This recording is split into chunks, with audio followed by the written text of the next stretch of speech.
Let's go back to the year 1878 to a man named Edward Muybridge, who set up a bunch of tripwires that would set off cameras in sequence to look like a moving image.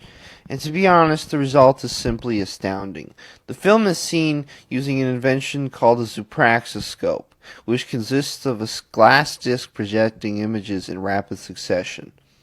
This film, Sally Gardner and a Gallop, is significant because it's helped in understanding how horses move and how they gallop, and, and how horses gallop. And he would go on to take more than 100,000 more photos of animals with the University of Pennsylvania. Later in French and American fairs, we would see the first motion pictures that featured things like early comedies and train shots, and there would often be music played while you were watching it. While these movies aren't the most visually or thematically stimulating things we've seen since then, I still think these films have a human honesty that we can only be accomplished by something akin to a documentary.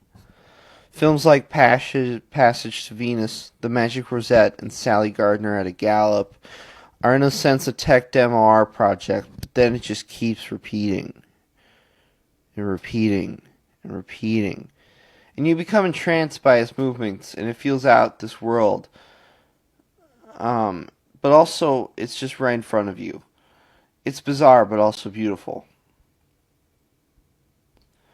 While we had moving image cameras since 1889, it became more common around the world around this time when films became more based on story or aesthetic, or making people laugh. A notable film during this time is George Méliès' film Joan of Arc, as it depicts what you would expect, but it's how it's done that is so impressive. I'll talk about the ending at the end, but anyways, this guy Méliès was a magician turned pioneer and pioneering filmmaker that would become one of the most influential sci-fi filmmakers of all time. This film is no exception in greatness, not sci-fi influence. The part of the movie I love the most is in the end when, spoilers, Joan is ascended to the heavens and she is with the angels and we see her with new clothes and a smile. It's this optimism that I think will be the most influential on cinema.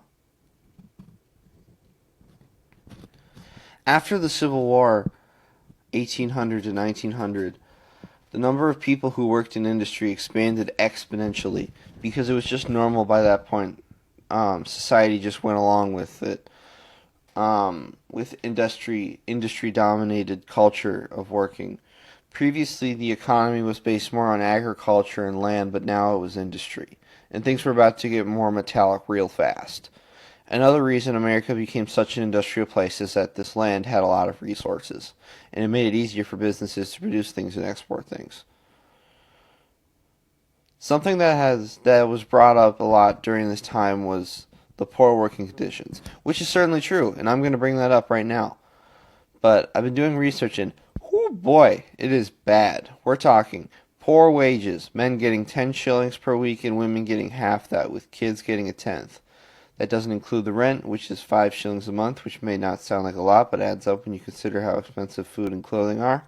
Horrible working conditions. Around this time, government was pretty hands-off with how corporations and businesses treated their employees, and this led to people working 12-plus hour shifts and cleaning machines during their meal breaks.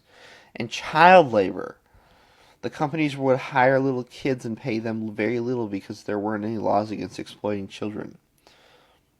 After that, around this time, movies began to look as we know them now. We would soon see the Oscars in the 1910s and 20s. We would see films like Dr. Caligari in modern times, breaking barriers with their art. Movies have become longer and more expensive to make, more structured and less like a tech demo, which is cool, but, it becomes more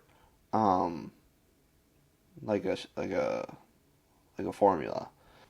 During the 1920s, and specifically during World War I, it's not known specifically for its technological advancement, but specifically for its manipulation and documentaries. These documentaries would be helmed by famous auteurs like D.W. Griffith and even Charlie Chaplin, and produced by George Creel. These people would attempt to film combat and make an engaging film out of it, but would find that it just wasn't dramatic enough. So what they did was make their own dramatized version of events to sell to the public with films like Shoulder Arms and Hearts of the World. These films, like I said, were dramatized and fictional creations that were pure entertainment to fuel the then growing popularity ideas of war and pro-British sentiment. Alright, it's 1928 and Herbert Hoover has just been elected and okay, so that's great and all, but now the stock market has gotten more expensive and is now being called a bull market.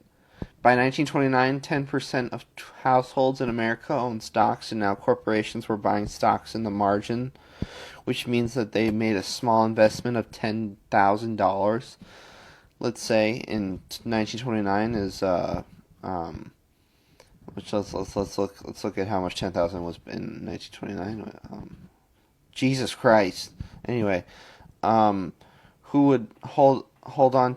You could invest as low as 10% and invest $10,000 and invest as low as $1,000 and take a loan out with a stockbroker who would hold on to it and would take commission and interest on the loan. Anyways, this system would lead to corporations getting high off their own supply and investing so much more than their actual worth that the stock went down.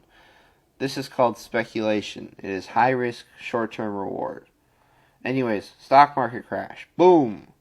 While this did rock the economy like nothing we had ever seen before, this did not cause the Great Depression. But you know what did? Too much supply, not enough wage increase. While production increased 32%, wages only increased 8%. While this helped businesses in the short term, it was catastrophic in the long term for the lower class. It would lead to the Great Depression. During the Great Depression, in cinema, we see longer run times, and that means more time to explore themes and story, and more time for racism. Yep, if you were to pull a random few movies out of a hat during this time, they probably were racist and or misogynistic. And if you were lucky, you could get both. One of these examples is The Jazz Singer, the first movie to ever have sound. And it is pretty blah. It is boring and whatever. I can't call it good singing because he's doing a black accent, somehow worse than LaQuisha. And the story is boring. In any case, it's not great. But nonetheless, it is important. I guess. I don't know. Fuck it. The film showed corporations that talkies could be a big hit as The Jazz Singer doubled its budget with a gross of $27 million on a $13 million budget, blah, blah, blah, blah, blah. A better film about this period is Babylon and its exploration of the new Hollywood system, fame, identity, and this weird guy named James McKay.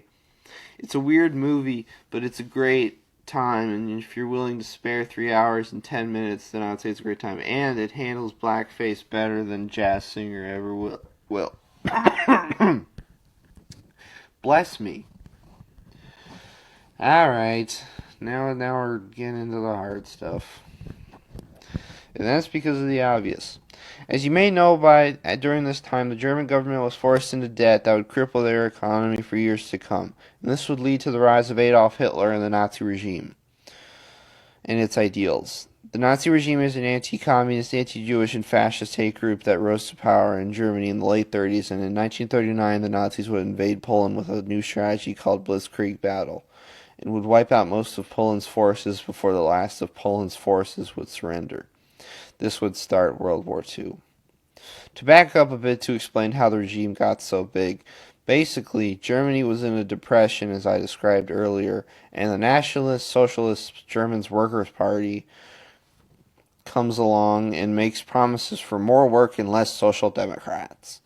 This would catch on, and this guy Hitler would demand things from other countries. And not wanting another war and being cowards, these heads of other countries decided to give him what he wants, which gave him more power and would allow him to develop his own style of fascism.